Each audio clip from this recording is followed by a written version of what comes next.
madilim na sulok.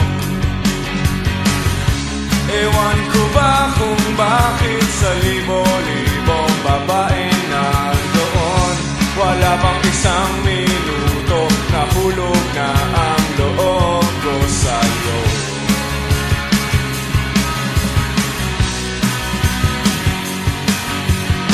Gusto ko sanang marinig ang tinig mo, umasa na rin na sana'y mahawakan ko ang palad mo. Gusto ko sanang lumapit, kundi lang sa lalaking kayakap mo.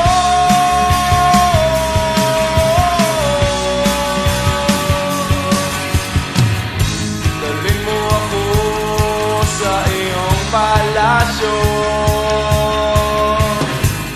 maglakad tayo sa hardin ng iyong kahanan.